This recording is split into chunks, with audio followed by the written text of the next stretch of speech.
कहानी की शुरुआत होती है जेल के एक शांत कमरे में, जहां बेकेट अपनी मौत का इंतजार कर रहा था। कुछ ही घंटों में उसकी जिंदगी खत्म होने वाली थी, फिर भी उसके चेहरे पर डर का कोई नामो निशान तक नहीं था। तभी एक प्रीस्ट उससे मिलने आया। उसने बेकेट को देखा और वह हैरान रह गया। प्रीस्ट ने धीरे से कहा कि शायद यह आखिरी मौका है जब तुम किसी से दिल खोलकर बात कर सकते हो। कुछ पल के लिए खामोशी छा गई और फिर बेकेट ने हाँ में जवाब दिया। अब शुरू हुई एक कहानी जो थी उसकी माँ मैरी की। मैरी एक बेहद अमीर घराने से थी। उनके परिवार के 19 बिलियन की संपत्ति की वारिस थी वो। लेकिन फिर 18 की उम्र में एक पार्टी के दौरान उसकी मुलाकात एक सीधे साधे लड़के से हुई जो आगे चलकर बेकेट के पिता बने।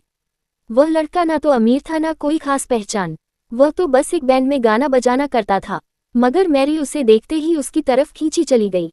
दोनों जल्द ही एक दूसरे के करीब आ गए और फिर एक दिन मैरी प्रेग्नेंट हो गई। जब ये बात उसके नाना को पता चली तो वह बहुत गुस्सा हुए। उन्होंने मैरी के सामने दो रास्ते रख दिए, या तो वह बच्चे को गिरा दे या फिर इस घर को हमेशा के लिए छोड़ दे। मगर मैरी अपना फैसला पहले ही कर चुकी थी।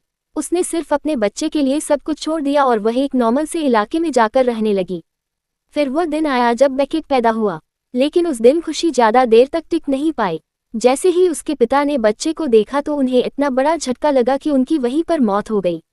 और एक पल में मैरी ने सब कुछ खो दिया। अब वह बिल्कुल अकेली थी, लेकिन उसने हिम्मत नहीं हारी। उसने दिन रात मेहनत की और मोटर व्हीकल्स डिपार्टमेंट में छोटी सी नौकरी की। वो रोज बेकेट को बताती थी कि मुझे भले ही घर से निकाल दिया गया है, लेकिन मैं फिर भी उस जायदाद की हकदार हूँ। रेडफेलो परिवार की दौलत एक दिन उस तक जरूर आएगी, बस एक शर्त थी कि उन्हें इंतजार करना होगा। खैर, सालों बाद जब वह बड़ा हुआ तो वह सूट बेचने लगा। जिंदगी चल रही थी, लेकिन उसका ध्यान हमेशा रेडफेलो परिवार पर रहता। वो उन्हें दूर से देखता था, लेकिन कोई मर ही नहीं रहा था। एक रात घर आकर बेकेट ने एक छोटा सा लॉकेट निकाला, जिसमें उसकी माँ मैरी के बालों का टुकड़ा था। उसने उसे हाथ में पकड़ा और अपना किया हुआ वादा याद किया।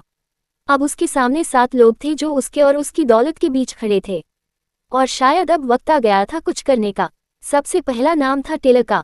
टेलर उनके परिवार की फाइनेंशियल कंपनी में ब्रोकर था।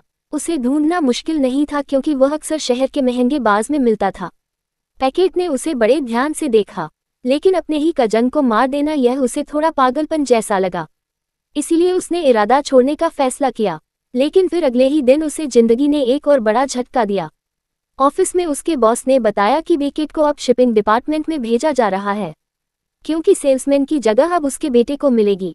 ये सुनकर बेकेट ने कहा कि वह वेयर हाउस में काम नहीं करना चाहता, जिसके बाद उसे नौकरी से ही निकाल दिया गया। इस पल में उसके अंदर कुछ टूट गया। फिर कुछ दिनों बाद हम देखते हैं कि टेलर ने एक शानदार पार्टी में हेलीकॉप्टर से एंट्री की।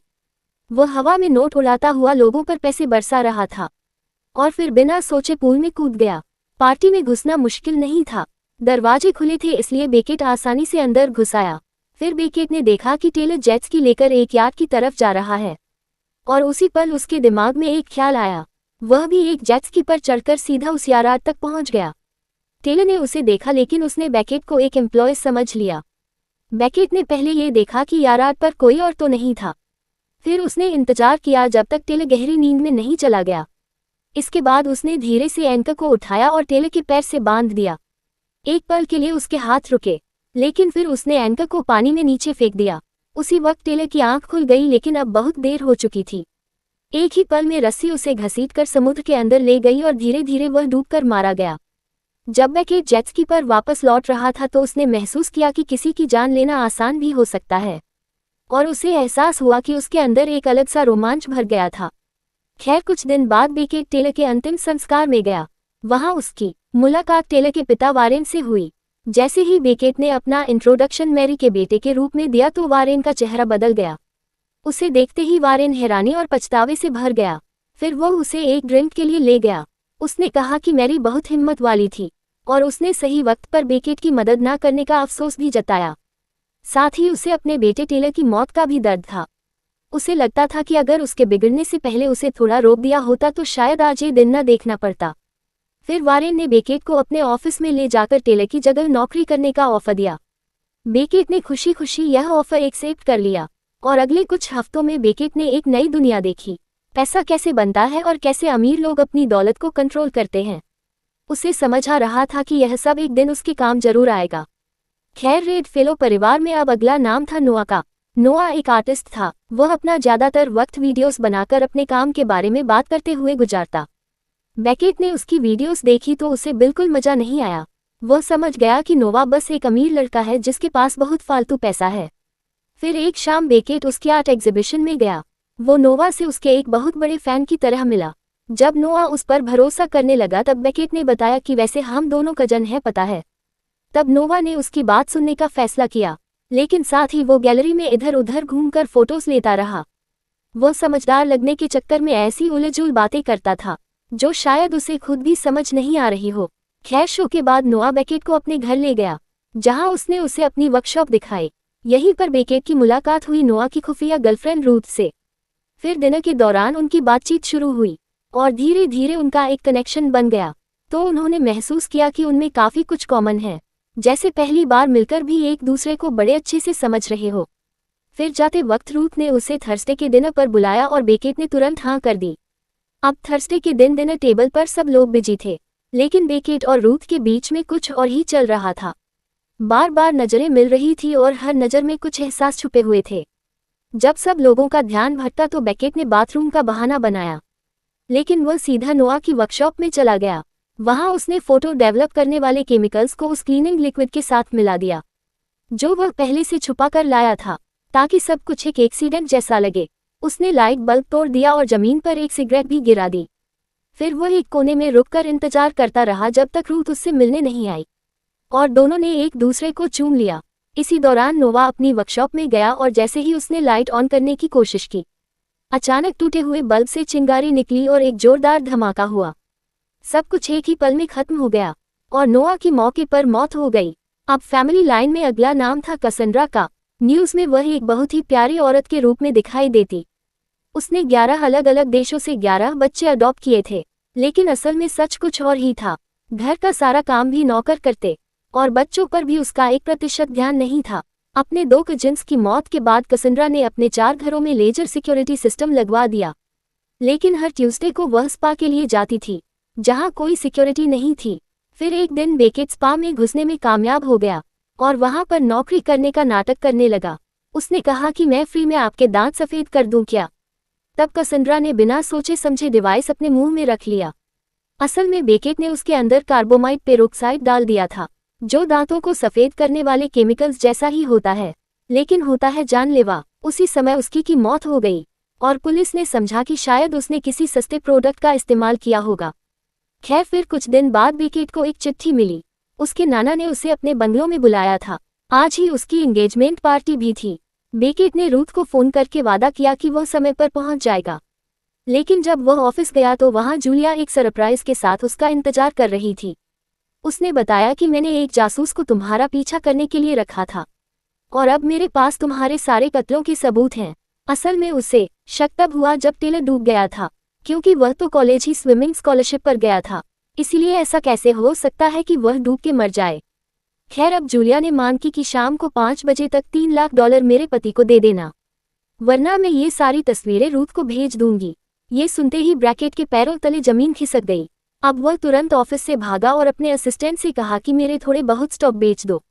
वहीं बाहर FBI एजेंट ने ये सब देखकर उसका पीछा जारी रखा। कुछ ही देर में बेकेट जूलिया के पति लायल के ऑफिस में घुस गया। लायल लगातार शराब पीने में लगा हुआ था, क्योंकि वह बेचारा कंगाल हो चुका था। जब बेकेट पैसों का इंतजाम कर रहा था तब लायल उसका मजाक उड़ाने लगा। उसने कहा, साले गरीब बड़ा आदमी होने का नाटक कर रहा है मेरे आगे।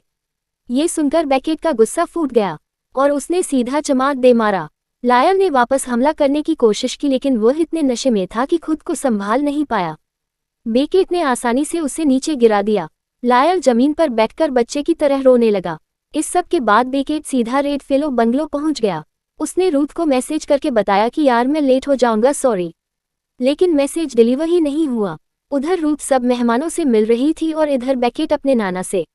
इसके बाद बेकेट को रेड फेलो परिवार की पूरी दौलत मिल गई। उसे और रूथ को एक बड़ी पार्टी में हाई सोसाइटी के बीच बुलाया गया। बेकेट तो खुश था, लेकिन रूथ को वहां अजीब लग रहा था। लेकिन ये खुशी ज्यादा देर तक नहीं टिक पाई। अचानक से FBI वहां पहुंच गई और बेकेट को जूलिया के पति लायल के कत्ल के लिए गिरफ्तार कर लिया गया। सबसे बड़ी हैरानी की बात यह थी कि इतने सारे खून करने के बाद भी बेकेट पकड़ा गया तो उस खून के लिए जो उसने कभी किया ही नहीं। उनके पास सिक्योरिटी फुटेज थी जिसमें बेकेट लायल के ऑफिस में घुसता हुआ दिखा। उसके फिंगरप्रिंट भी मर्डर वेपन पर मिले थे। असल में जूलिया को तो सिर्फ लायल की लाश ही मिली थी और कोर्ट में उसने बेकेट के खिलाफ गवाही दी। उसने ये भी कहा कि बेकेट बचपन से उससे प्यार करता था। ये सब सुनकर रूथ टूट गई और कोर्ट से बाहर चली गई, ये सोचकर कि उसने किसी लड़की के चक्कर में उसके पति को मार दिया है। आखिरकार बेकेट को दोषी ठहराया गया और उसे मौत की सजा सुनाई गई। फिर फांसी से पहले जूलिया उससे मिलने आई। बेकेट ने सीधा कहा कि मैं मरना पसंद करूंगा लेकिन तेरे साथ नहीं रहूंगा। तब जूलिया ने बताया कि लायल एक गुड बाय नोट छोड़कर गया था। ये सुनते ही बेकेट पागल सा हो गया।